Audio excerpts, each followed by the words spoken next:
उमर इब्ने अब्दुल अजीज का दौर है और सुबह ईद होने वाली है, चांद हो चुका है, चांद हो चुका है, सुबह ईद होने वाली है। उमर इब्ने अब्दुल अजीज की बीवी कहती है देखो आपके पास भी कपड़े नहीं है पहनने को, मेरे पास भी नहीं है, हम और आप तो पुराने कपड़े पहन लेंगे, लेकिन बच्चा नए कपड़े की जिद कर रहा, बच्चे के लिए तो नया कपड़ा होना चाहिए, पड़ोस के बच्चे नए कपड़ा पहनेंगे और अमीरुल मोमिनीन का बेटा पुराने कपड़े।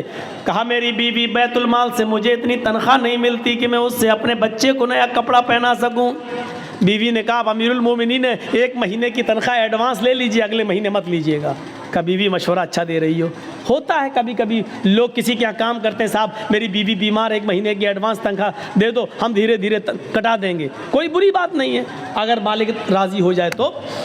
अबू मूसा उमर इब्ने अब्दुल अजीज़ ने एक लेटर लिखा और अपने खादिम से कहा जाओ बैतुल माल के कैशियर से कहना ये लेटर दे देना, वो तुम्हें 1 महीने की तनख्वाह एडवांस दे देगा।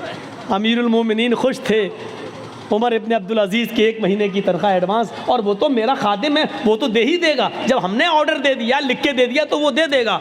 जैसे ये लेटर कैशियर के हाथ में आता है, उसने पढ़ा खजांची ने, उसमें लिखा है कि कल ईद है, मेरे बच्चे के पास नए कपड़े नहीं है पहनने के लिए, लिहाजा मुझे 1 महीने की तनख्वाह एडवांस दे दो, अगले महीने मत देना, उस महीने के अंदर काट लेना। उस खजांची ने उस लेटर को पढ़ने के बाद अंदर जाकर उसी लेटर के पीछे कुछ लिख दिया और लिखने के बाद उसको लिफाफे में बंद करके क्या जाओ इसको दे देना उमर इब्ने अब्दुल अजीज़ को। कहा उन्होंने 1 महीने की तनख्वाह एडवांस मंगाई, कहा मैंने इसका जवाब दे दिया है, इसका जवाब वो पढ़ लेंगे, उसके बाद आप आना, अगर इसके बावजूद वो मंगाएंगे तनख्वाह मांगेंगे 1 महीने की तो मैं दे दूंगा, मैंने उसमें कुछ सवाल किया है। खादिम लिफाफा लेकर उमर इब्ने अब्दुल अजीज़ के पास पहुंचता है। उमर इब्ने अब्दुल अजीज़ ने कहा क्या उसने 1000, क्या उसने 1 महीने की तनख्वाह एडवांस नहीं दी? का पता नहीं, इस लिफाफे में कुछ रख दिया है। लिफाफा खोला तो क्या देखते हैं कि मेरे ही लिफाफे, मेरे ही लेटर के पीछे कुछ और लिखा है। उसको पढ़ते हैं, उसमें लिखा हुआ है उमर इब्ने अब्दुल अजीज़ अमीरुल मोमिनीन, आपका हुक्म सराखों पर, आपको 1 महीने, 5 महीने, 6 महीने, आप जितनी कहें उतनी तनख्वाह मैं देने के लिए आज़ाद हूँ, मैं देने के लिए तैयार हूँ। अमीरुल मोमिनीन आपने लिखा है कि मेरे बच्चे के पास नए कपड़े नहीं हैं पहनने के लिए, इसलिए मुझे 1 महीने की तनख्वाह एडवांस दे दो, अगले महीने काट लेना। लेकिन आपने ये नहीं लिखा अगले महीने तक अगर आप जिंदा न रहे, अगला महीना शुरू होने से पहले अगर आपका इंतकाल हो गया तो 1 महीना जो एडवांस तनख्वाह आपके पास जाएगी, इस तनख्वाह को वापस कौन करेगा? उसका ज़मानती कौन है? उस तनख्वाह को बैतुल माल में जमा कौन करेगा? काश ये वाक़यात मोदी ने पढ़े होते, ये वाक़यात योगी ने पढ़े होते तो उनको पता चलता कि इस्लामी हुक्मरानों की तारीख कैसी गुजरी है। ये बेचारे 10-10 और 20-20 लाख का सूट बूट पहनकर अमेरिका के प्राइम मिनिस्टर का स्वागत करने वाले लोग क्या जाने कि हुकूमतें कैसे चलाई जाती हैं। हुकूमत चलाना सीखना है तो सीखो उमर इब्ने अब्दुल अजीज़ से, सीखो हज़रत उमर फारूक से, और उन्हीं से सीखी थी महात्मा गांधी जी ने। इसीलिए तो कहा था बापू ने कि अगर देश में खून खराबा बंद करना चाहते हो, अमन सुकून चाहते हो तो हजरत उमर फारूक जैसा कानून नाफिज कर दो, देश के अंदर खून खराबा बंद हो जाएगा। ये महात्मा गांधी ने जुमले कहे हैं, सत्य और अहिंसा के अंदर आज भी लिखे हुए हैं। मेरे भाइयों, आज सूरत हाल ये है कि विजय माल्या बाहर बैठा हुआ है, देश की ये सारी चीजें लेकर बाहर बैठा हुआ है। आज पूरे देश के गोदामों को अडानी और अंबानी के सुपुर्द कर दिया जा रहा है और देश का चौकीदार कुछ बोलने के लिए तैयार नहीं है। हजारों करोड़ की अफीम और गांजा और चरस बंबई के एयरपोर्ट, बंबई के पोर्ट पर समंदर के ऊपर पकड़ी जा रही है, लेकिन मेरे भाइयों उसके मंगाने वाले को, उसके मालिक के को आज तक पूछने के लिए भी नहीं बुलाया जा रहा है। आज इस तरीके से हुकूमतें चल रही हैं। एक हुकूमत वो भी थी कि हजरत उमर फारूक का बेटा मुल्क के शाम के अंदर था और उसने रात के अंदर खजूर को, रस को सड़ाया, निचोड़ा, वो नबीज बन गया। सुबह होते होते उसके अंदर नशा आ गया, उसको मालूम नहीं था और उसने नबीज पी ली। उमर फारूक के बेटे ने नबीज पी ली, शराब की एक किस्म है, उसको मालूम नहीं था कि ये सड़ चुकी है और इसमें नशा आ गया है। जब वो पी लिया तो उसमें नशा आ गया। मुल्क शाम के गवर्नर को पता चला तो हजरत उमर फारूक के बेटे को बुलाया और 40 कोड़े लगवा दिए मुल्क शाम के अंदर। लेकिन मदीने में जब उमर फारूक को पता चला कि मेरा बेटे ने शराब पी ली और यह भी पता चला कि 40 कोड़े लग गए, लेकिन इसके बावजूद लेटर लिखा अमर प्रयास को कि मेरे बेटे के लिए मैं घोड़ा भेज रहा हूं स्पेशल, उस घोड़े से मेरे बेटे को जल्दी वापस मदीने भेजा जाए। बेटा खुश था कि मेरे अब्बू ने कोई अर्जेंट काम के लिए बुलाया। जब अमर प्रयास ने उस स्पेशल घोड़े से उमर फारूक के बेटे को भेजा, बेटा जब आया तो उसको उसकी मां से नहीं मिलने दिया, कहा इसको हिरासत में लो। हिरासत में ले लिया अपने लखते जिगर को, अपने बेटे को, और उसको कहा जल्लाद से कि कोड़े लगाओ, 40 कोड़े इसको मेरे सामने मारो। बेटा कहता है अमीरुल मोमिनीन, आए अब्बू जान, एक जुर्म की 2 बार सजा कैसे? 40 कोड़े की सजा तो मैंने मुल्क शाम में खा ली है, धोखे से नशे वाली चीज पी ली, इसके बावजूद मैंने 40 कोड़े वहां खा लिए, फिर यहां क्यों मारा जा रहा है? कहा पहला जल्लाद 10 कोड़े मारेगा, उसके बाद दूसरा मारेगा, क्योंकि 10 के बाद वो थक जाएगा, फिर जितनी जोर से मार पड़नी चाहिए उतनी जोर से मार नहीं पड़ेगी। 40 कोड़े दूसरे जल्लादों से पड़वाया। बेटा कहता रहा अब्बू जान, एक जुर्म की डबल सजा, ये बेइंसाफी है।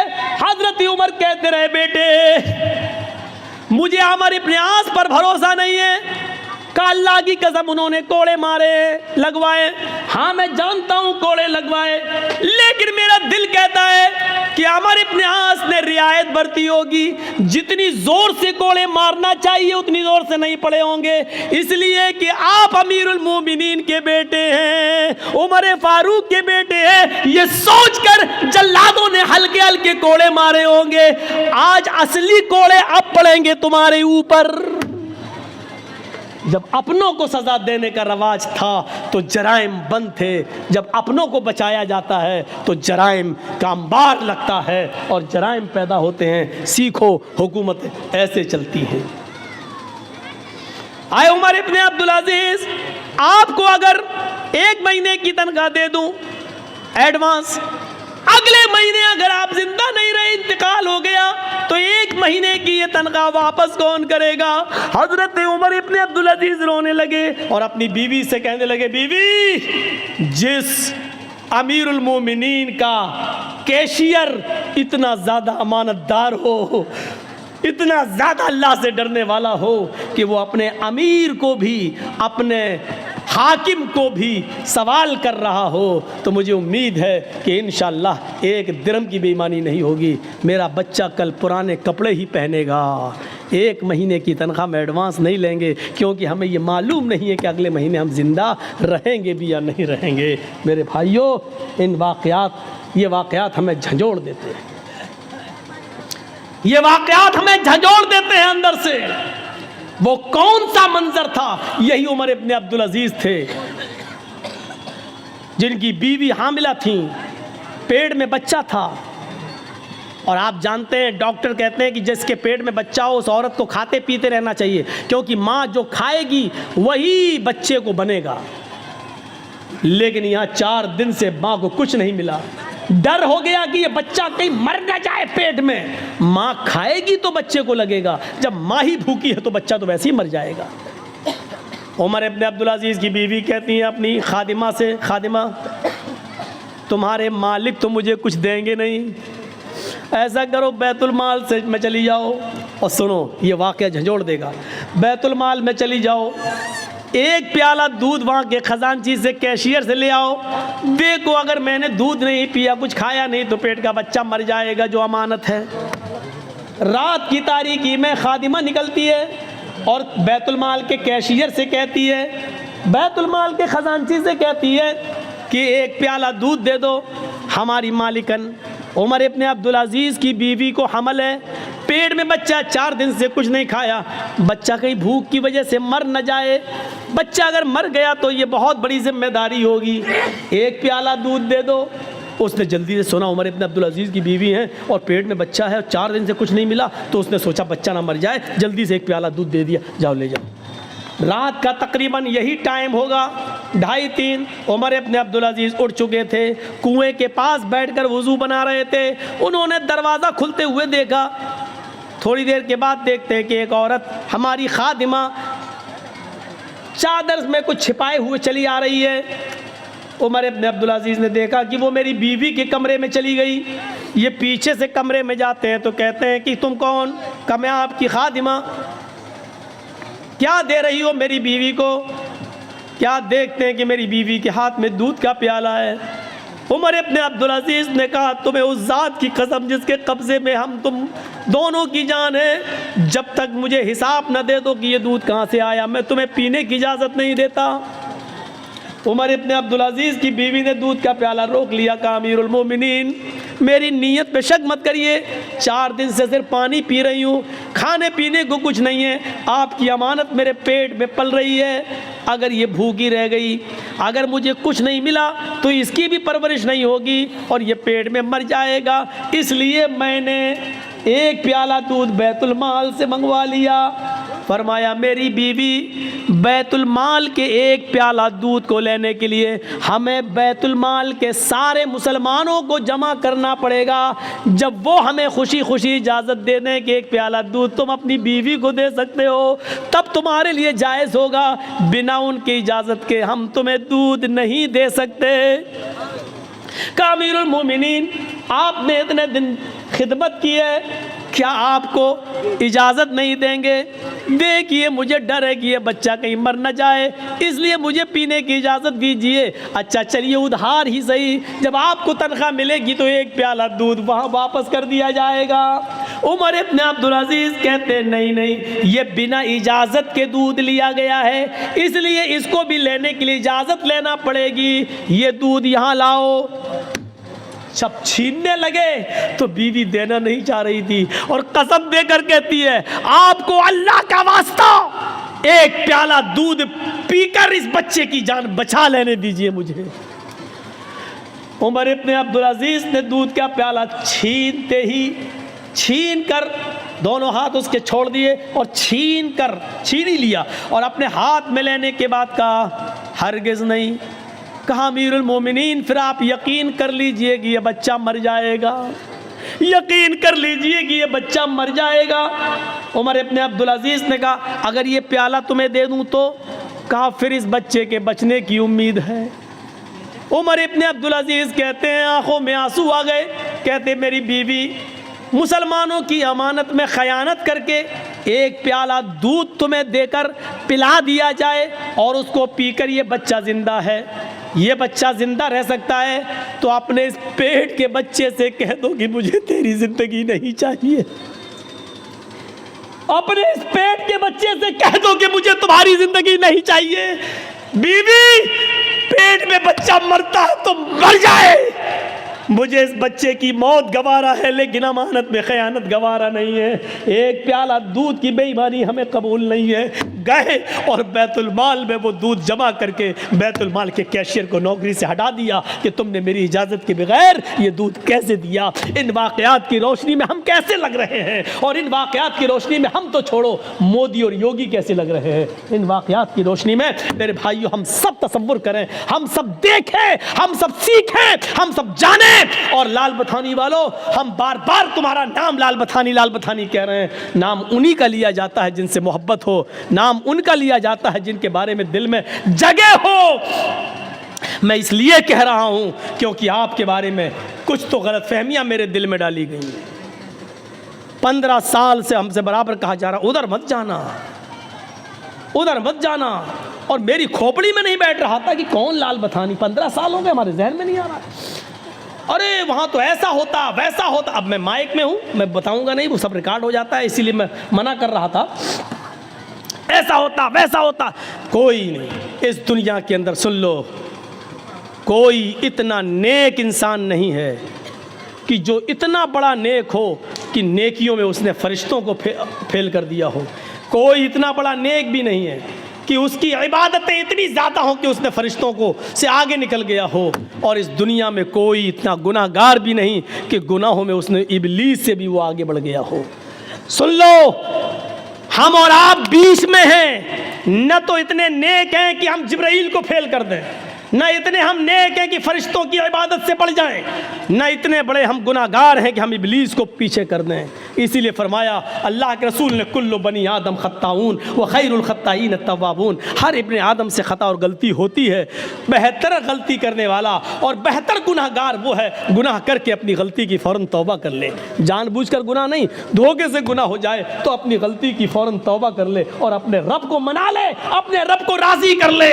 लाल बतानी के लोगों, सुना है मैंने, अल्लाह करे कि ये चीज़ गलत हो, अल्लाह करे जिसने मुझे बताया हो ये चीज़ गलत साबित हो जाए। सुना है कि जहां भू माफियागिरी चलती है, जहां हम दूसरों की जमीनों पर कब्जा किए हैं, जमीन मेरी 4 बीघा है और हम 20 बीघा के मालिक बने बैठे, जहां ये बुराई हमारे अंदर है, वहां शराब नोशी भी बहुत ज्यादा बड़ी हुई हमारे।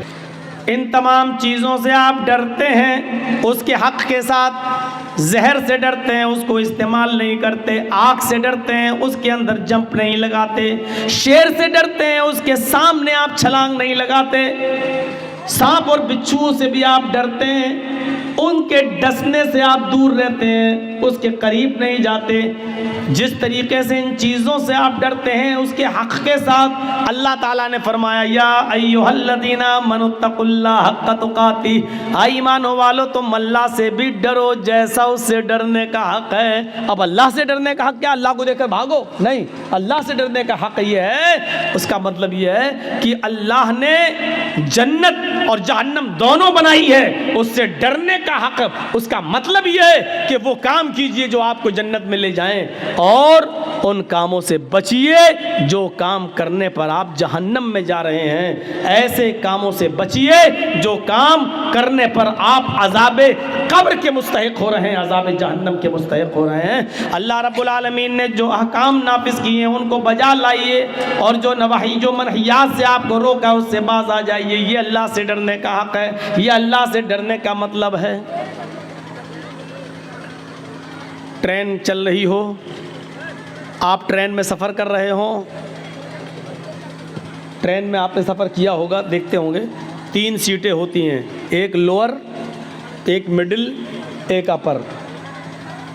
आप सफ़र कर रहे हैं, आपकी सीट लोअर है, नीचे वाली, बीच में एक और आदमी है जो लेटा हुआ है और अपर बर्थ पर एक और आदमी। रात में गाड़ी चल रही है, रात में आप पेशाब करने के लिए उठते हैं, टॉयलेट जाते हैं, बाथरूम जाते हैं, पेशाब करके आते हैं तो क्या देखते हैं कि मेरी सीट तो नीचे है लेकिन मिडिल बर्थ पर बीच वाली सीट पर एक आदमी लेटा हुआ है, बेहोश है और उसकी जेब में 2000 रुपए के नोट की एक गड्डी है या 500 के नोट की 500 के नोट की एक गड्डी है जो उसकी जेब से बाहर आ रही है। आपने देखा है, माशाअल्लाह सब सो रहे हैं, मौका अच्छा है, पूरा कोच सो रहा है और बीच वाली बर्थ पर लेटे हुए आदमी से 2000 के नोट की गड्डी बाहर आ रही है। आपने फिर एक बार देखा, चोर भी चोरी करने से पहले डरता है, देख लेता है, और जो बंदूक रख के या पिस्टल रख के कहते हैं निकाल जितना, कितना तेरे पास, ये चोर नहीं है, ये डकैत हैं, ये डाकू हैं। तो अब जेब से नोट की गड्डी निकालने से पहले भी आदमी डर रहा है, देख रहा है, देखें कोई देख तो नहीं रहा है, देख ले तो फ़ायदा क्या है।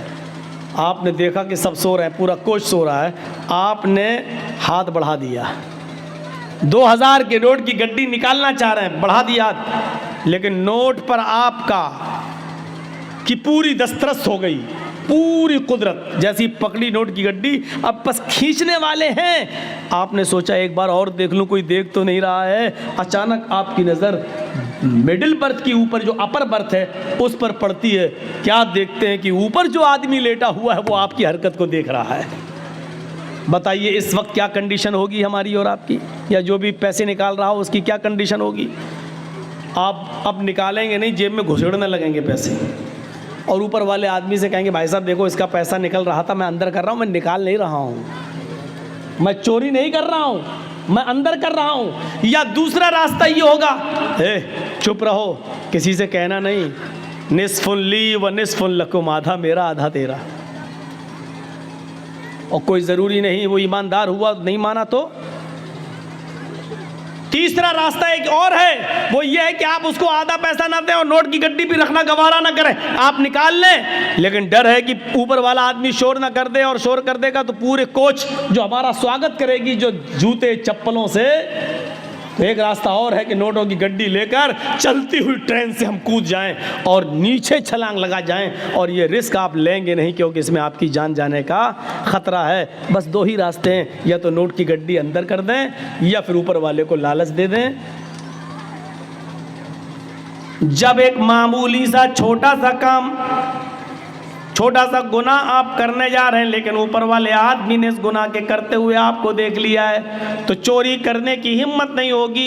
यही अल्लाह से डरने का हक यही है कि एक मुसलमान जब कोई गुनाह के करीब जाए, शराब की बोतल उसके हाथ में हो, तो उसके दिल में और दिमाग में तसव्वुर आ जाए कि सारी कायनात हमें देख रही हो या ना देख रही हो, लेकिन अल्लाह रब्बुल आलमीन की ज़ात मुझे ज़रूर देख रही है। मेरे माँ बाप मुझे देख रहे हो या ना देख रहे हो, लेकिन अल्लाह रब्बुल आलमीन की ज़ात मुझे ज़रूर देख रही है। ये तसव्वुर अगर हमारे दिलो दिमाग में आ जाता है मेरे भाई, और शराब की बोतल हम छोड़ देते हैं, जुआ खेलना हम छोड़ देते हैं, बीड़ी सिगरेट पीना हम छोड़ देते हैं, हर गलत काम करते वक्त ये तसव्वुर आ जाए कि दुनिया की कोई निगाह हमको देख रही हो या ना देख रही हो, लेकिन अल्लाह रब्बुल आलमीन की ज़ात तो मुझे देख रही है, ये तसव्वुर अगर हमारे दिलो दिमाग में आ जाए तो हम गुनाह छोड़ दें। लेकिन ये तसव्वुर आना चाहिए कि अल्लाह की ज़ात हमें देख रही है।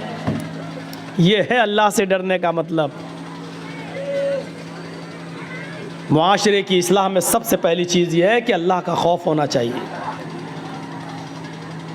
अल्लाह का डर होना चाहिए। और आप देख लीजिए, जब भी निकाह होता है किसी आदमी का, तो उसमें यही आयतें पढ़ी जाती हैं, 3 आयतें, और तीनों जगह आमनु तकुल्लाह, आमनु तकुल्लाह। क्यों? क्योंकि इंसान की पूरी ज़िंदगी अल्लाह से। तुम शादी तो कर लिए, एक पराई लड़की अल्लाह के कलमे के ज़रिए अब तुम्हारे ऊपर हलाल हो चुकी है, उसका जिस्म, यहां तक कि उसकी शर्मगाह भी तुम्हारे लिए हलाल हो चुकी है।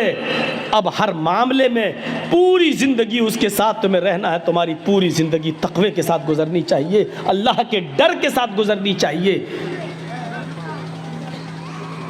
एक बाप ने अपने लखते जिगर को 15, 16, 18, 20 साल तक पाल पोस कर आपके सुपुर्द कर दिया, और अल्लाह के कलमे के ज़रिए आपने उसको अपने ऊपर हलाल कर लिया। अब उसकी पूरी ज़िंदगी के ज़िम्मेदार आप हैं। अल्लाह के इस कलमे में जो तकवे की बातें कही गई हैं, इस तकवे के साथ अपनी ज़िंदगी गुजारते रहिए, आपको पता चलेगा इमाम कायनात जनाब मोहम्मद रसूलुल्लाह सल्लल्लाहु अलैहि वसल्लम की उस ज़िंदगी पर जो इमाम बुखारी रहमतुल्लाह अलैह ने नकल किया सही बुखारी के अंदर। मेरे भाइयों, अल्लाह के रसूल अपनी बीवी अम्मा आयशा, अपनी बीवी आयशा सिद्दीक़ा की गोद में सर रख कर लेटे हुए हैं। अचानक एक काम याद आ जाता है, आप अपनी खादिमा, काम करने वाली नौकरानी खादिमा को आवाज़ देते हैं, लेकिन वो आवाज़ सुनने के बावजूद नहीं आती है। आपने 3 बार आवाज़ दी लेकिन वो नहीं आती है। अल्लाह के नबी कहते हैं आयशा देखो वो कहाँ चली गई।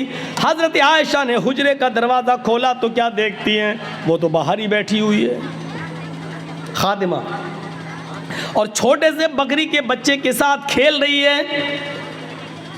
ये वाक़या सुना रहा हूँ आपको। इस वाक़े को सुनने के बाद बड़ी से बड़ी गुंडागर्दी करने वाले और बड़े से बड़े क्रिमिनल मिजाज के आदमी अपनी ज़िंदगी के बारे में एक बार सोचेंगे ज़रूर कि हमारी हैसियत क्या है। इमाम कायनात जनाब मोहम्मद रसूलुल्लाह का ये हाल है, तो हम जो एक दूसरे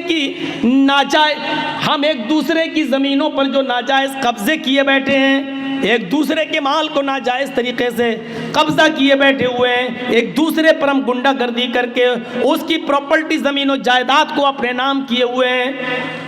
एक बार वो सोचने पर मजबूर ज़रूर होंगे।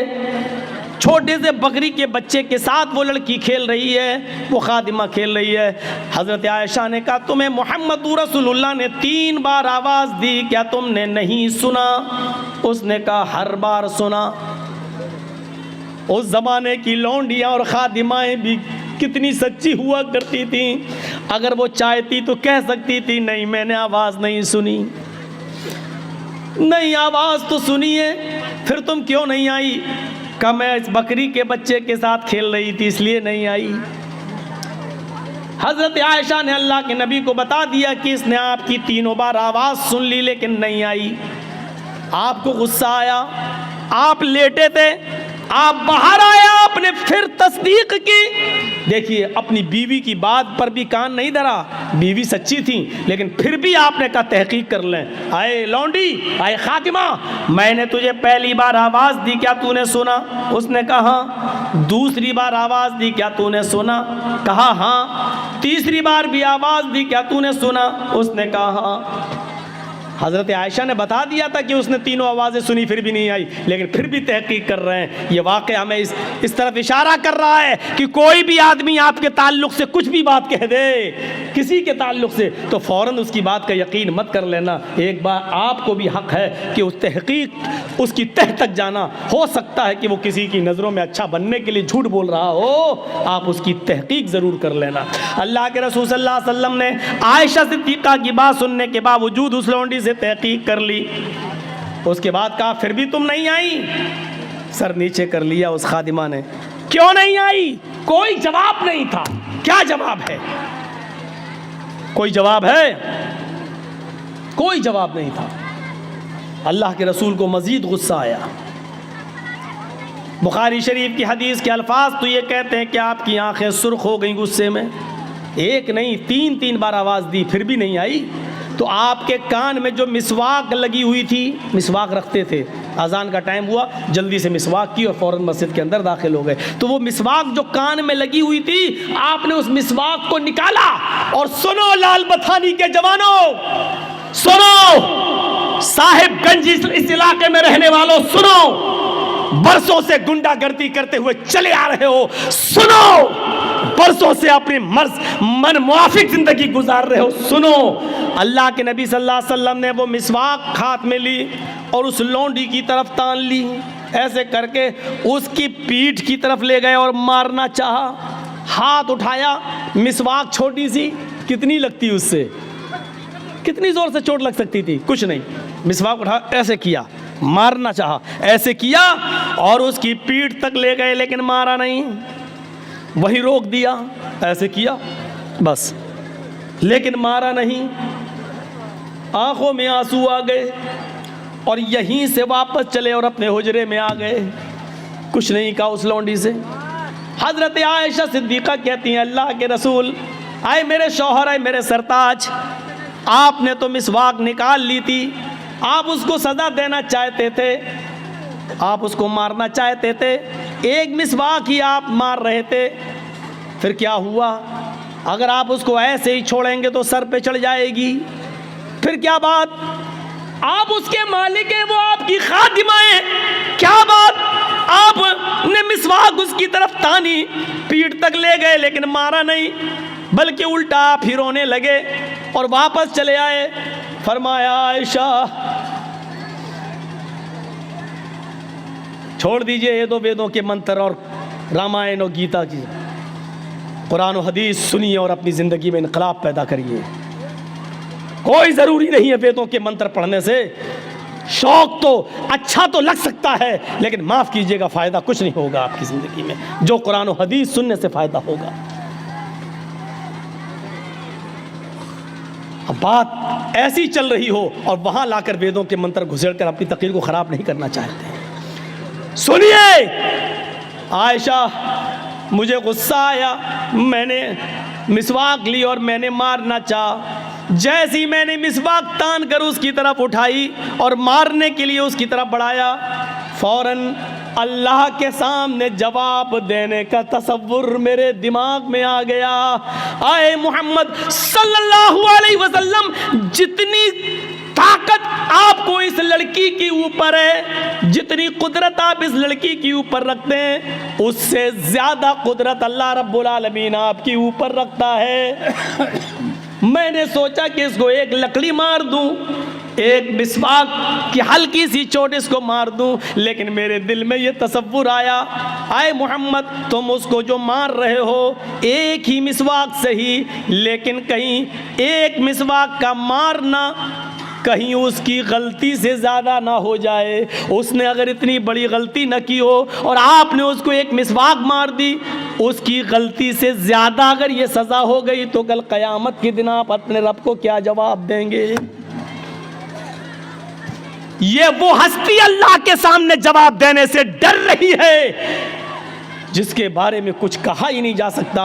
जन्नत में एक मकाम है, मकाम महमूद, और अल्लाह के नबी फरमाते हैं फ़र्ज़ नम जब भी अज़ान हो तो मेरे लिए दुआ मांगा करो और मकाम महमूद का सवाल किया करो। मुझे उम्मीद है कि अल्लाह रब्बुल आलमीन वो किसी एक बंदे को देगा और मुझे उम्मीद है कि वो मुझे देगा। ज़रा तसव्वुर कीजिए, ये उस हस्ती का डर है। हमने तो कितनों पर जुल्म किए होंगे, कितनों को गालियां दी होंगी, माँ बहन की गालियां, कितनों पर जुल्म और ज्यादती के पहाड़ तोड़े होंगे।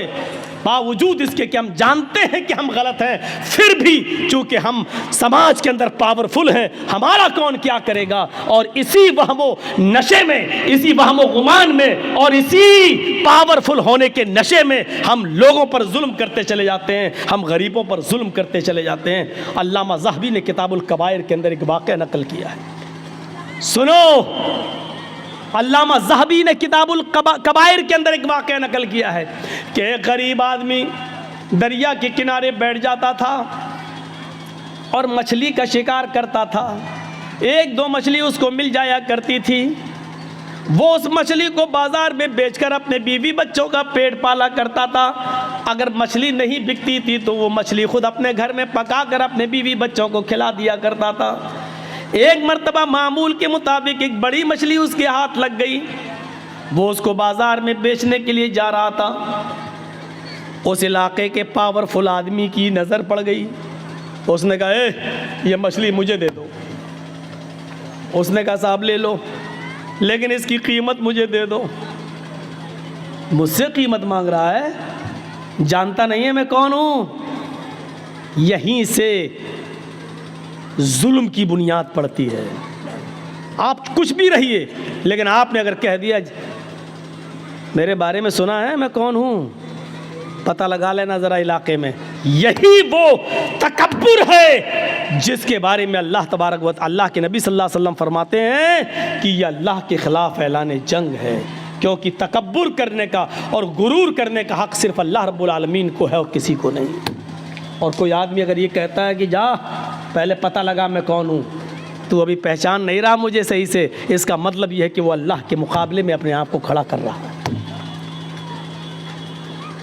अल-इज़्ज़ु इज़ारी वल किब्रियाउ रिदाई फमन नाज़ानी फी कुल्ल वाहिदिन मिनहुमा फ़क़द अज़्ज़बतुहु अज़ाबन शदीदा।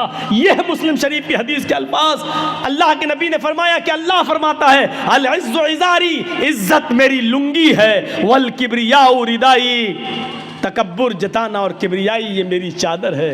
तुम दो कपड़े पहनते हो ना, एक ऊपर का हिस्सा ढांकने के लिए, एक नीचे शर्मगाह का हिस्सा, एक कुर्ता एक पैजामा, एक कमीज और एक लुंगी, दो कपड़े आप पहनते हो। अल्लाह कहता है कि मैं भी दो कपड़े पहनता हूँ, और दो कपड़े क्या हैं? अल-इज़्ज़ु इज़ारी, इज्जत ये मेरी लुंगी है, वल किब्रियाउ रिदाई, तकब्बुर किब्रियाई गुरूर और घमंड ये मेरी चादर है। लुंगी और चादर यानी इज्जत और तकब्बुर, ये दो कपड़े मेरे भी हैं। अगर किसी और ने अपने आप को अजीज बनने की कोशिश की और मुतकब्बिर बनने की कोशिश की, घमंड और गुरूर जताने की कोशिश की, अपने आप को बड़ा बनने की कोशिश की, फमन नाज़ानी फी कुल्ल वाहिदिन मिनहुमा, इन दोनों मेरे कपड़ों में से कोई एक कपड़ा मुझसे छीनने की कोशिश की, फ़क़द अज़्ज़बतुहु अज़ाबन शदीदा, हम उसको ऐसा देंगे जो उसके दिमाग ने सोचा नहीं होगा, उसके जहन ने, उसके दिमाग ने सोचा भी नहीं होगा, उसकी आंखों ने देखा भी नहीं होगा। शदीद अजाब, सख्त अजाब हम देंगे उसको क़यामत के दिन। अल्लाह के रसूल ने घमंडी लोगों के बारे में क्या कह दिया? जिसके अंदर थोड़ा सा घमंड आ जाए, बहुत ज़्यादा नहीं, सरकार है मेरी, मैं गांव का मुखिया हूँ, सरपंच हूँ, मेरा कोई कुछ नहीं कर सकता।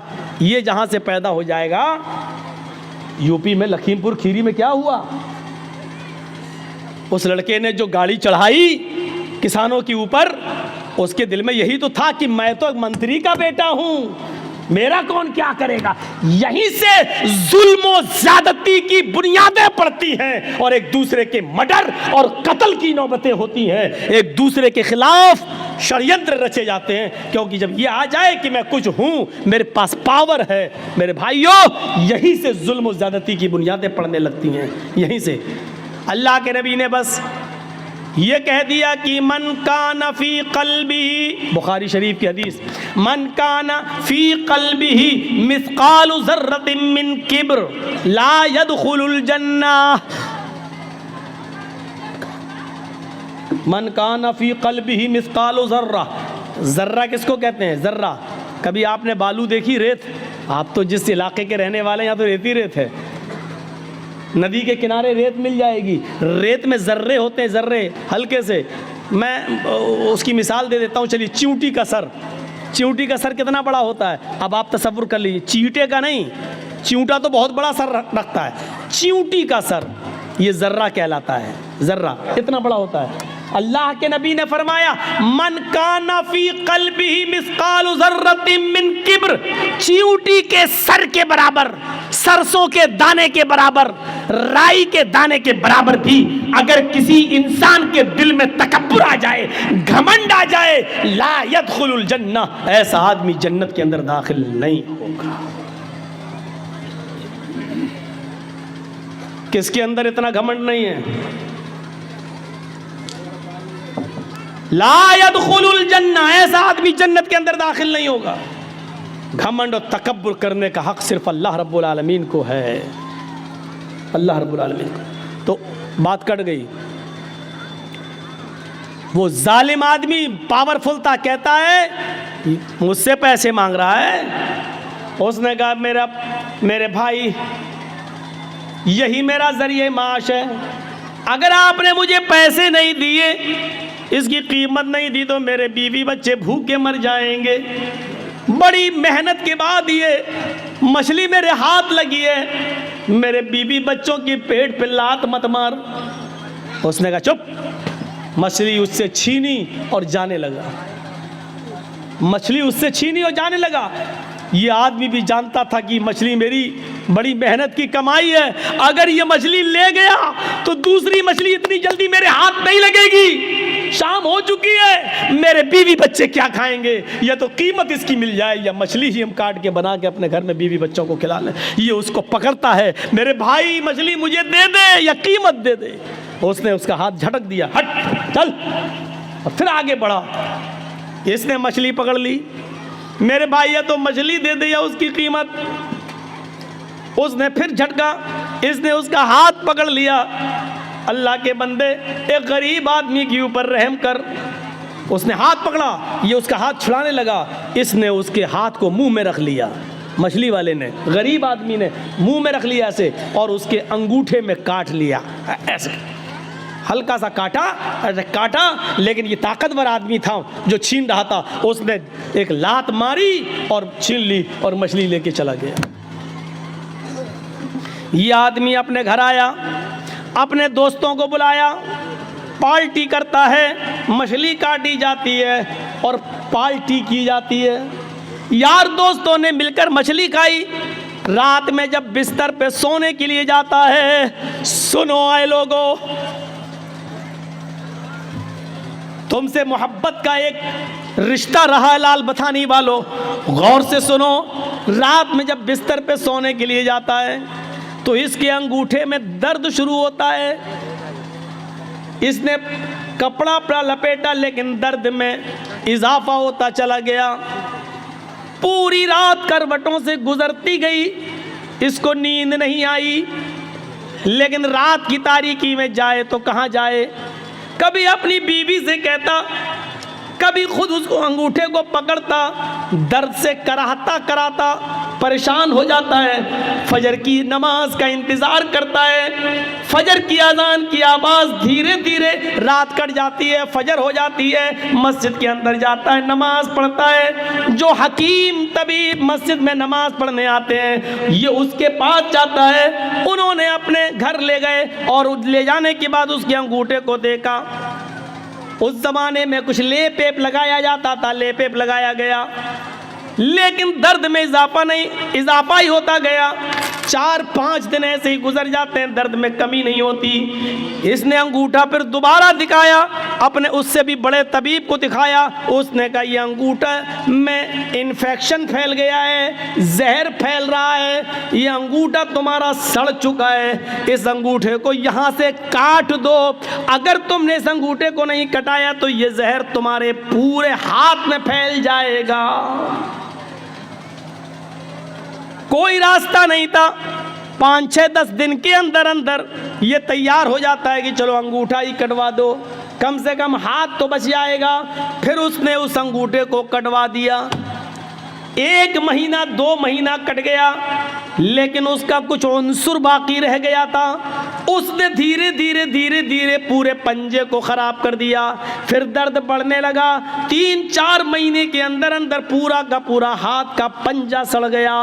हकीम को दिखाता, तबीब को दिखाता। तबीब ने कहा ऑपरेशन में कुछ कमी रह गई होगी, इसलिए थोड़ा सा कुछ अंसुर बाकी रह गया, तुम्हारा पूरा का पूरा हाथ ये पंजा सड़ गया है, देखो पूरा हाथ खराब हो जाएगा। इलाज इसका एक ही है कि तुम पूरा का पूरा हाथ का पंजा कटवा दो। पूरा हाथ का पंजा कटवा दिया गया। 3-4 महीने फिर कट जाते हैं, लेकिन थोड़ा सा अंसुर फिर बाकी रह जाता है। वो पूरा धीरे धीरे कलाई तक फैल जाता है। तबीब ने कहा ये कलाई कटवा दो, नहीं तो पूरा बाजू काटना पड़ेगा। कलाई कट जाती है। 3-4 महीने के बाद ये बाजू तक जहर फैल जाता है। तबीब ने कहा पूरा का पूरा बाजू कटेगा, नहीं तो ये जहर पूरे जिस्म के अंदर फैल जाएगा। एक बड़ा हकीम कहने लगा मैं बार बार तुम्हारा इलाज तो बिल्कुल ठीक कर रहा हूं, लेकिन पता नहीं ये जहर तुम्हारे जिस्म में ऊपर तक कैसे चला जाता है। अच्छा मुझे इस बीमारी की शुरुआत बताओ कैसे होती है। अब हकीम ने कहा मुझे इस बीमारी की शुरुआत बताओ कहाँ से हुई। उसने कहा तकरीबन 1-1.5 साल पहले का वाक़या है। मैंने एक गरीब आदमी से एक मछली छीनी थी। यहाँ तो पता नहीं कितने कितने बीघा ज़मीनें छीने बैठे हुए हैं, कब्जे किए बैठे हैं। अरे मौलाना साहब इतनी गहरी बात आपको बताता कौन है, बताता कौन है? अरे कोई जिब्राइल थोड़ी आते हैं मेरे पास, आप ही लोगों में से लोग बताते होंगे। हर जगह का, हर एरिया का आदमी बताते हैं। फ़ोन पे तो और ज़्यादा बता देते हैं, मौलाना फला जगह आ रहे हो ना, हाँ वहाँ ऐसा ऐसा होता है। हो गई 1 घंटे की तकरीर तैयार मेरी, क्या करना है। एक मछली, अल्लामा ज़हबी गौर करो किताबुल कबायर में नकल करते हैं। यहाँ से मेरी शुरुआत होती है। उस गरीब आदमी ने कहा कि मेरे बीवी बच्चे क्या खाएंगे, या तो इसकी कीमत दे दे या मछली दे दे। लेकिन मैं पावरफुल आदमी था, उसने हिम्मत कैसे की। लेकिन मछली अब छीन रहा था, मैं उससे लेके आया तो उसने मेरा हाथ पकड़ के मुंह में रख लिया। उसने मेरा हाथ काटा। उसने सोचा था कि हाथ काटेंगे तो दर्द की वजह से ये मछली छोड़ देगा, मैं उठा लूँगा। लेकिन मैंने एक लात मारी उसको, उसने मेरे अंगूठे में काट लिया। यहाँ से शुरुआत हुई दर्द की। उस हकीम ने कहा सॉरी, ये बाजू तो यहाँ से कटवा ही दो, लेकिन बाजू काटने के बाद भी अब ये जहर तुम्हारे पूरे जिस्म के अंदर फैलेगा। अब तुम्हारे बचने का कोई रास्ता नहीं है। अगर तुम अपनी ज़िंदगी चाहते हो, खैर चाहते हो, तो उस गरीब आदमी को ढूंढ लो और तलाश कर लो और उससे जाकर अपनी गलती की माफ़ी मांग लो। अगर उसने तुम्हें माफ़ कर दिया तो तुम्हारी बीमारी यहीं पर रुक जाएगी, और अगर माफ़ नहीं किया तो ये जहर अब बाजू कटने के बाद, हाथ कटने के बाद दूसरी जगह फैलेगा, सीने तक फैलेगा, पैरों तक फैलेगा, और एक दिन आएगा कि पूरा का पूरे जिस्म में जहर फैल जाएगा। लिहाजा अगर तुम अपनी ज़िंदगी बचाना चाहते हो तो उस गरीब आदमी से जाकर माफ़ी मांग लो। ये आदमी शहर की गली गली में ढूंढता हुआ तलाश करता रहा उस गरीब आदमी को। 1 हफ्ते तलाश किया, नहीं मिला। 1 हफ्ते के बाद अचानक उसी हाल में मिला कि वो समंदर से, दरिया से कोई मछली लेकर जा रहा था। इस आदमी ने उसको देखा और पहचान गया, लेकिन वो गरीब आदमी इसको नहीं पहचान पाया। 1.5-2 साल का अरसा गुजर गया, नहीं पहचान पाया। इसने कहा भाई मुझे पहचाना? कहा नहीं, मैं तुम्हारा मुजरिम। का क्या हुआ? मुझे पहले माफ कर दो। अरे भाई हुआ क्या? मैं माफी कैसे माफ क्या करूं? तुमने गलती क्या की? कहा मैंने गलती क्या की, ये मछली है तुम्हारे हाथ में। हाँ, ऐसे ही 1-1.5 साल पहले कोई मछली थी, मैंने तुमसे वो मछली छीनी थी। तुम मेरे सामने गिड़गिड़ाते रहे कि मेरे बीवी और बच्चों के पास इसके अलावा कोई दूसरा रास्ता नहीं है, लेकिन मैंने तुम्हारी एक न सुनी। तुमने मेरे अंगूठे में काटा था और उसके बाद मैंने लात मारी थी और तुम्हें छोड़ दी, तुम मछली छोड़ दिए थे और मैं लेके चला गया था। उस अंगूठे के बाद फिर मेरा हाल ये हुआ कि उस रात में दर्द हुआ। धीरे धीरे 5-6 दिन के बाद अंगूठा पक गया, अंगूठा काटा गया। फिर ये जहर मेरी पंजे तक पहुंचा, पंजा काटा गया। फिर कलाई तक पहुंचा, कलाई काटी गई। फिर कोहनी तक पहुंचा, कोहनी काटी गई। अब मेरा बाजू भी काट दिया गया। हकीम ने कहा कि जिस गरीब के तुमने जुल्म किया उसको जब तक माफ़ी नहीं मांगोगे वो तुम्हें माफ़ नहीं करेगा, तब तक तुम सही नहीं होगे। इसलिए अल्लाह के बंदे मुझे माफ़ कर दे। उसने कहा मैं सिद्क दिल से, दिल की गहराई से तुझे माफ़ करता हूँ मेरे भाई। मुझे नहीं मालूम था कि मेरी बद्दुआ ऐसा असर करेगी, मेरी बद्दुआ रंग लाएगी। अगर मुझे मालूम होता कि ऐसा हो जाएगा तो मैं तुम्हें कभी बद्दुआ नहीं देता। इस आदमी ने पूछा मेरे भाई क्या तुमने मुझे बद्दुआ दी थी? इस गरीब आदमी ने कहा जब तुम मेरे हाथ से मछली छीन के ले गए, मेरे पेट में एक लात मार गए, मैं यहाँ बैठ गया। मेरी बीवी और बच्चों के पास उस रात खाने के लिए कुछ नहीं था।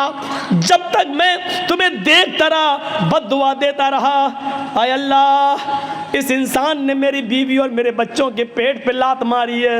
आय अल्लाह, इसको ऐसी सज़ा दे जो दुनिया के लिए निशान इबरत बन जाए, ऐसी सज़ा दे जो दुनिया वालों के लिए मकाम इबरत बन जाए। मेरे भाई मुझे क्या मालूम था? उस दिन तो गुस्से में निकल गई, लेकिन मुझे मालूम नहीं था कि अल्लाह रब्बुल आलमीन कबूल कर लेगा। सुनो, ये होती है मजलूम की बद्दुआ का असर। इसीलिए अल्लाह के नबी सल्लल्लाहु अलैहि वसल्लम ने कहा था इत्तक़ी दावतल मजलूम, मजलूम की बद्दुआ से बचना। इसलिए कि मजलूम जब कोई बद्दुआ देता है तो उस बद्दुआ को आसमान के पर्दे भी रोक नहीं पाते, सातों आसमान के दरवाजे उसके लिए खुल जाते हैं। मजलूम की बद्दुआ, और अल्लाह की कुर्सी अर्श के पास जाने में कोई दीवार नहीं होती है। मजलूम की बद्दुआ डायरेक्ट अल्लाह के पास जाती है। उस बद्दुआ को ले जाने वाले फरिश्ते नहीं होते हैं। मजलूम ने यहां बद्दुआ दी, वो बद्दुआ आसमान के सीने को चीरते हुए डायरेक्ट अर्श से टकराती है और अर्श वाला जवाब देता है मेरे मजलूम बंदे की बद्दुआ मेरे पास आई है, इस बद्दुआ ने मेरे अर्श को झंझोड़ दिया है, यानी मुझसे इंसाफ मांग रहा है मेरा मजलूम बंदा। अब मैं ऐसा इंसाफ दूंगा उस मजलूम बंदे को जो दुनिया के लिए निशाने इबरत बन जाएगा। मेरे भाइयों, जहां सारे लोग सच्चा फैसला करने से कासिर रहे, वहां अल्लाह रब्बुल आलमीन का फैसला फिर सामने आता है। जहां कोई मुजरिम को सज़ा नहीं दे तो अल्लाह रब्बुल आलमीन फिर वहां सज़ा, फिर अल्लाह की सज़ा काम आती है, फिर वहां अल्लाह सज़ा देता है। इसलिए मजलूम की बद्दुआ से बचो। आप ये मत सोचो बहुत बेईमानी की कमाई से हम बहुत ज़्यादा खुश हैं और इससे हमारी कहीं ना कहीं निकलेगी। आपने अपने बच्चों के लिए कर रहे हो, और जब वही बेईमानी की कमाई आपके बच्चे इस्तेमाल करेंगे तो किसी न किसी को कैंसर होगा, किसी न किसी की किडनी फेल हो जाएगी, कहीं ना कहीं तो अल्लाह उसको वसूल करेगा, किसी न किसी शक्ल में करेगा। होना है हमारे साथ और दुनिया में ये अंजाम दिखाएगा।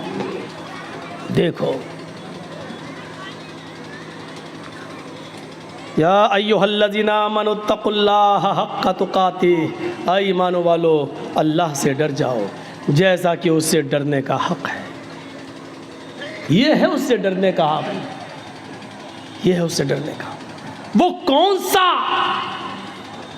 तक़वा था कि एक चरवाहा जंगल में बकरी चरा रहा है, हाँ? और हज़रत उमर अपने साथियों के साथ जंगल में से गुजर रहे हैं। उमर फारूक के साथियों ने कहा भूख लग रही है, कुछ खाना बना लिया जाए। तो कहा चलो ये चरवाहा बकरियां चरा रहा है, इससे एक बकरी ख़रीद लेते हैं। हज़रत उमर ने कहा बीनी शातन, एक बकरी बेचोगे मुझे, एक बकरी मुझे बेच दो।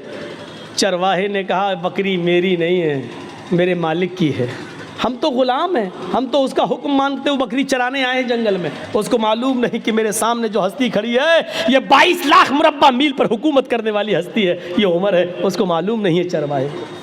हज़रत उमर ने उसका इम्तहान लिया, कहा अरे मालिक की है तो क्या हुआ, मालिक से कह देना जंगल में भेड़िया आया एक बकरी खा गया, और क्या कर लेगा वो तेरा, कुछ नहीं करेगा। और हम खाल उतार के तुझे दे देंगे, उसमें खून लगा लेना, कह देना देख लो ये खाल छोड़ गया। उस चरवाहे ने कहा खामोश। हजरत उमर से आप थोड़ी ऊंची आवाज में यूपी में बोल के देख लो, नहीं बोल पाओगे। देखा मौलाना कलीमुद्दीन साहब को गिरफ्तार कर लिया गया मेरठ से। क्या हुआ कि 15 साल पहले ये गैर मुस्लिमों की किताबों से हवाले देते थे और गैर मुस्लिमों को मुसलमान बनाते थे पैसे का लालच देकर। लीजिए, इस इल्ज़ाम में एक जंगल में हाथी भाग रहा है। चूहे ने पूछा अरे भाई क्यों भाग रहे हो? कब सुना नहीं पुलिस ऐलान कर रही है कि जो भी भैंस पकड़ी जाएगी उसको काट दिया जाएगा। तो चूहे ने कहा भाई ऐलान तो भैंस का हुआ है कि तुम क्यों भाग रहे हो, तुम भैंस थोड़ी हो। हाथी ने कहा अगर पुलिस ने हमको पकड़ लिया तो 20 साल तो ये साबित करने में लग जाएगा कि मैं भैंस नहीं हूं।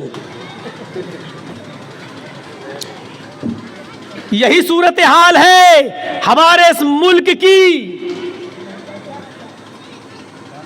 अभी एक पुलिस वाले आए, कोई भी एक इल्जाम लगा के अंदर डाल दो, 10 साल के पहले जमानत नहीं हो रही है, छूट नहीं रहे, 10 साल जेल में, 10 साल के बाद पता चलता है मौलाना जर्जीस को बाइज्जत बरी किया जाता है, कोई सबूत नहीं मिला।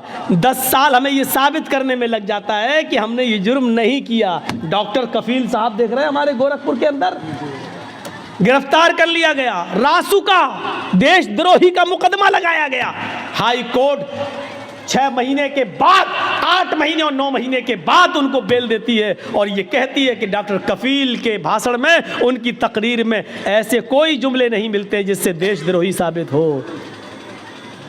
अब होना क्या चाहिए था कि जिस गवर्नमेंट ने उस पर देशद्रोही का मुकदमा लगाया, अब वो देशद्रोही कोर्ट ने साबित कर दिया कि नहीं है, तो अब सरकार को कटघरे में खड़ा होना चाहिए, लेकिन सरकार को कटघरे में खड़ा नहीं किया जा सकता है साहब। क्यों? सरकार, ये सूरत हाल है आज हमारी। आप कहते हैं कि मौलाना साहब गैर मुस्लिम लोग भी आए हुए, मंत्र पढ़िए। हमारे पास नोटिस आता है कि आप दीनी जलसों में जाते हैं, सुप्रीम कोर्ट का नोटिस मेरे पास आता है कि आप पढ़ते क्यों हैं ये रामायण और गीता, आपको क्या मतलब है इससे। ये सूरत हाल है। और याद रखना, जासूस गैरों में नहीं होते, अपनों में होते हैं। एक बात याद रखिएगा, हम पढ़ते हैं 2-4 मंत्र, आप ही के यहाँ से जो जासूसी निकलेगी। और थाने में मौलाना साहब ने सुप्रीम कोर्ट का नोटिस आने के बाद भी मंत्र पढ़े हैं। बहुत आसान है हुक्म दे देना और चला लेना, लेकिन मेरे भाइयों दूसरे के मजबूरी को भी सामने रखिए कि दूसरा किस तरीके से जिंदा है। यही चीज़ें चढ़ा चढ़ा कर डॉक्टर जाकिर नाइक को आज कहाँ जाना पड़ा बेचारे। आज हिंदुस्तान के अंदर नहीं, मलेशिया में उनको पनाह लेना पड़ा। किसने साथ दिया? कौन था उनके साथ? और जर्जीस ने उसी वक्त कहा था। आज डॉक्टर जाकिर नाइक पर उंगली उठी है गवर्नमेंट की। अगर सारे मुसलमान एक प्लेटफार्म पे नहीं आए तो यहां से रवाज निकलेगा। आज के बाद मौलवियों की नींदें हराम होंगी। नहीं सुनी हमारी किसी ने। दूसरे मसलक के लोगों ने कहा वो तो वहाबी है, वो आतंकवादी है, ये है वो है। खुद अपने ही लोगों ने गवर्नमेंट तक जासूसी की वीडियो निकाल निकाल कर दिखाई, देखो फला स्टेज पर इतने लोगों को मुसलमान किया, इतने लोगों को मुसलमान किया। ये जासूसी उनके साथ की गई और आज डॉक्टर जाकिर नाइक को मलेशिया जाना पड़ा। मेरे भाइयों, तसव्वुर कीजिए आप, मैंने कहा था कि उठेगा, लेकिन जब एक प्लेटफार्म पे कोई नहीं आया, उसके बाद फिर उठा तो देखो मौलाना कलीमुद्दीन चले गए, देखो मौलाना साद को किस तरीके से कोरोना बम कहा गया है। वो निज़ामुद्दीन मरकज़ के अंदर ये मरकज़ से फैला कोरोना, ये फैला, हमने पेशीन गोई की थी, हालांकि इल्म गैब अल्लाह के अलावा कोई नहीं जानता, लेकिन आसार बता रहे थे कि डॉक्टर जाकिर नाइक की खामोशी पर, उनकी बात पर खामोशी ये दूसरे मौलवियों के लिए दरवाज़ा खोल रही है। और खुला, क्या चाहते हो कि मेरे लिए भी दरवाजे खुल जाएं? खुलेंगे तो देखा जाएगा, लड़ेंगे, लेकिन जहाँ तक हो सके अपने आप को पहले एहतियात किया जाए, अपने आप को बचाया जाए। अल्लाह के रसूल ने फरमाया, जब जंगल में जाओ तो पहले ऊँट को बांध दो दरख्त से, उसके बाद अल्लाह पर भरोसा करो। ऊँट को खुला छोड़ दिया, सो गए, अल्लाह मालिक कुछ नहीं होगा तो भाग ही जाएगा। पहले बांध दो, फिर सोइए, फिर अल्लाह पे भरोसा कीजिए कि मैंने ऊँट को बांधा है, अल्लाह पे भरोसा कुछ नहीं होगा। तो पहले एहतियात कीजिए, पहले तदबीरें कीजिए आप। वो चरवाहा था जंगल का, और क्या कह रहा उमर से, 22 लाख मुरब्बा मील पर हुकूमत करने वाली शख्सियत से, खामोश, मुझे बता रहे हो, अपने मालिक से कह देना, मैं तुझे तो जानता नहीं हूं कि तू कौन है, लेकिन इतना सुन, मैं मोहम्मद रसूलुल्लाह का उम्मती हूँ। हजरत उमर कान लगाकर उसकी बात को सुन रहे हैं। मैं मोहम्मद रसूलुल्लाह का मानने वाला हूँ, तुमने मुझे जो मशवरा दिया, मेरा मालिक बहुत नेक है, अगर एक बकरी में तुम्हें बेच भी दूं और उसकी कीमत ले भी लूं तो मेरा मालिक मुझे कुछ नहीं कहेगा। मैं कह दूं कि बकरी भेड़िया खा गया तो मेरा मालिक मेरा यकीन भी कर लेगा, लेकिन दुनिया में तो मैं अपने मालिक से झूठ बोल जाऊंगा, लेकिन क़यामत के दिन मैं उस मालिक को क्या जवाब दूंगा जो मेरे मालिक का भी मालिक है। जा यहां से।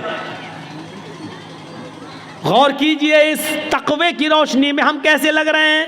लाल बथानी के लोगों, ईमानदारी के साथ बताना, इस चरवाहे के तकवे की रोशनी में हम कैसे लग रहे हैं। हम अपने गरीबान में बटन खोलकर ज़रा झांकें तो हम कितने % मुसलमान नज़र आ रहे हैं। इस वाक़े की रोशनी में ज़रा अपने ज़मीर को झंझोड़ कर देखें कि हम कहाँ खड़े हैं। हम अपने आप को मुसलमान कहलाने के लायक हैं भी या नहीं हैं, ज़रा गौर करके देखें। हम अपने ज़मीर से ज़रा पूछें, अपने ज़मीर से ज़रा सवाल करें, अपने दिल से ज़रा पूछें। मैं ये नहीं कह रहा हूँ, हम मौलवी भी गुनाहगार हैं, हम लोग भी गुनाहगार हैं, मौलवी भी इंसान होता है, फरिश्ता नहीं होता है। गलती आपकी नज़रिए की है, आपने मौलवियों को फरिश्तों की नज़र से देखना शुरू कर दिया है, आपने मौलवी को फरिश्ते की नज़र से देखना शुरू कर दिया है। नहीं नहीं, मौलवी फरिश्ता नहीं होता है, वो भी गलती कर सकता है, वो भी खता कर सकता है, उससे भी गलती और खता होती है, इंसान है हम। जब अल्लाह के नबी कह रहे हैं कि मैंने मारने के लिए मिसवाक उठाई लेकिन मुझे डर लग गया, मैं यहाँ कांप गया, क्या मोहम्मद सल्लल्लाहु अलैहि वसल्लम उस लड़की को, उस खादिमा को जो मारने जा रहे हो, कहीं ऐसा तो नहीं उसकी गलती से ज़्यादा तुम्हारी सज़ा हो जाए दी हुई। अगर उसकी गलती कम पड़ गई और आपकी ये छड़ी, आपकी ये मिसवाक से उसको तकलीफ उससे ज़्यादा लग गई तो हो गई, तो क़यामत के दिन आप अपने रब को क्या जवाब देंगे? क़यामत के दिन क्या मुँह दिखाएंगे? हज़रत उमर फारूक अपने गुलाम का कान मरोड़ देते हैं, और बात कितनी, आवाज़ दी गुलाम को, गुलाम ने आवाज़ दी, गुलाम ने, अमीरुल मोमिनीन, अमीरुल मोमिनीन, अमीरुल मोमिनीन। हज़रत उमर उस वक्त पेशाब कर रहे थे, उनको गुस्सा आया, कमीना अमीरुल मोमिनीन, अमीर चिल्लाता चला जा रहा है। वो जल्दी से निकले और उधर आए और अपने गुलाम, इधर क्या आवाज़ दे रहा, पकड़ा और कान मरोड़ दिया कस के, यस हट, चल उधर बैठ। उस गुलाम ने सिर्फ इतना कहा, अमीरुल मोमिनीन, मैं आपका खादिम हूँ, आपका ग़ुलाम हूँ, आपने मेरा कान जो मरोड़ा है, मुझे ऐसा लगता है कि मैंने कोई गलती नहीं की है, लेकिन अगर आपको लगता है कि आपने जायज़ सही वजह से, सही रीज़न की वजह से आपने मेरा कान मरोड़ा है तो ठीक है, लेकिन एक बार गौर कर लेना कि आपने मेरा कान सही मरोड़ा या गलत, और कुछ नहीं, इतना कहा। हज़रत उमर ने कहा, जब तुझे मालूम था कि मैं इस्तिंजा कर रहा हूँ, पेशाब कर रहा हूँ, तो तू अमीरुल मोमिनीन क्यों चिल्ला रहा था? उसने कहा अमीरुल मोमिनीन, उस ज़ात की कसम जिसके कब्ज़े में मेरी जान है, अगर मुझे मालूम होता कि आप फला जगह बैठ कर इस्तिंजा कर रहे हैं, पेशाब कर रहे हैं, तो मैं आपको नहीं बोलता। मैं इतना पागल नहीं हूँ कि देख लूँ कि कोई आदमी पेशाब कर रहा है और उसके बावजूद भी चिल्लाता रहूँ। मुझे मालूम है कि बगैर इस्तिंजा किए हुए कोई आ ही नहीं सकता है, तो मैं क्यों चिल्लाता? मुझे नहीं मालूम था। हज़रत उमर ने कहा तुम ठीक कह रहे हो, इधर आओ। जितनी ज़ोर से मैंने तुम्हारा कान मरोड़ा है, तुम भी मेरे कान को उतनी तेज़, उतनी सख्ती के साथ तुम भी मरोड़ लो। उसने कहा अमीरुल मोमिनीन, आपको अपनी गलती का एहसास हो गया, हमने आपको माफ़ कर दिया। हज़रत उमर कहते हैं नहीं, अब तो मैं इस कान को मरोड़ कर अपना बदला लेना होगा। उसने कहा मैंने माफ़ कर दिया। कहा नहीं, तुम मुझे इसलिए माफ़ कर रहे हो क्योंकि मैं तुम्हारा मालिक हूँ, मैं तुम्हारा आका हूँ, तुम मेरे गुलाम हो, इसलिए मेरे डर से तुम माफ़ कर रहे हो। उसने कहा मैं अल्लाह के लिए आपको माफ़ कर रहा हूँ। कहा नहीं नहीं, मैं इंतकाम दूंगा, तुम अपना बदला ले लो। जब हज़रत उमर ने ज़िद की तो उसने कान मरोड़ दिया। हज़रत उमर को मालूम था कि मैंने इसका कान कितनी तेज़ मरोड़ा। कहा और तेज़, और तेज़। नहीं, अभी भी तुम रियायत कर रहे हो, और तेज़।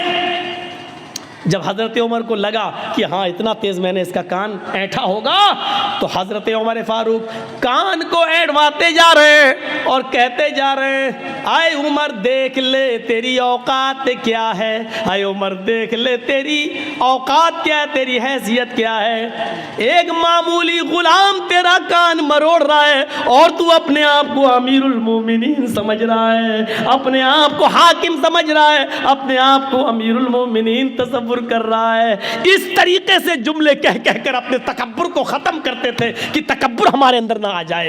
एक मामूली ग़ुलाम तुम्हारा कान पकड़ के ऐंठ रहा है और तुम अपने आप को अमीरुल मोमिनीन समझ रहे हो। ये इस्लाम की तालीमात के असरात थे जो सहाबा किराम की ज़िंदगी पर मुरतब हुए। मेरे भाइयों, एक हल्का सा कान मरोड़ दिया तो उसका भी बदला दे रहे हैं।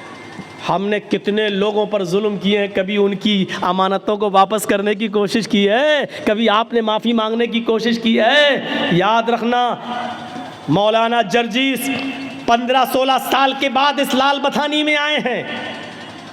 16 साल के बाद हम जो आए हैं आपकी इस बस्ती में, 15 साल के बाद, 15 साल के बाद, 15 साल पहले जिन्होंने मेरा प्रोग्राम सुना था और 15 साल के बाद आज जो प्रोग्राम सुन रहे हैं मेरा, ये 15 साल की जर्जीस की ज़िंदगी चीख चीख कर ये कह रही है कि आए जर्जीस, तू अपनी ज़िंदगी के 15 साल कम कर चुका है। अल्लाह ने तेरी ज़िंदगी में जितने दिन लिखे थे, अब उन दिनों में तू 15 साल कम कर चुका है। जिन लोगों ने 15 साल के बाद आज मेरी तकरीर सुन रहे हैं, उनकी ज़िंदगी चीख चीख कर कह रही है कि वो भी अपनी ज़िंदगी के 15 साल कम कर चुके हैं। तुम्हारी और मेरी ज़िंदगी चीख चीख कर कह रही है कि जर्जीस और आए लाल बथानी वालों, तुम 15 साल अपनी कब्र के करीब हो चुके हो, तुम अपने असली मंजिल कब्र के करीब जा चुके हो। अब तुम्हारे और कब्र के दरमियान ज्यादा फासला नहीं, उस दूरी में 15 साल की कमी हो चुकी है। नहीं, इससे भी बढ़कर एक और बात, 2 ही ठिकाने हैं हमारे और आपके, या तो हम और आप जन्नत में जाएंगे या जहन्नम में, बस। तीसरा कोई ठिकाना नहीं। किसी से भी पूछ लो तीसरा कोई ठिकाना है? नहीं, 2 ही ठिकाने, जन्नत या जहन्नम। हम और आप या तो जन्नती या जहन्नमी। अल्लाह के यहाँ हिसाब किताब पूरे उतरे, जन्नती, नाकाम हो गए तो जहन्नमी। मैं अब एक बात और कह रहा हूँ, 15 साल की ये जिंदगी चीख चीख कर कह रही है, लाल बथानी वालों तुम्हारी भी और जर्जीस मेरी भी, कि तुम जन्नत या जहन्नम के और इतने करीब हो चुके हो कि 15 साल का अरसा कम हो चुका है। तुम या तो अपनी जन्नत के करीब हो या अपनी जहन्नम के। जन्नत के आसार तो दिखाई नहीं दे रहे हैं, जहन्नम के आसार तो बिल्कुल जाहिर नज़र आ रहे हैं। जन्नत के आसार कैसे नज़र आ जाए? हज़रत उमर फ़ारूक, जिनको अल्लाह के नबी ने इसी दुनिया में जन्नत की बशारत दी थी, उमर तुम जन्नती, लेकिन वो भी कहते हैं कि आसमान से अगर कोई फरिश्ता पुकार कर ये कहे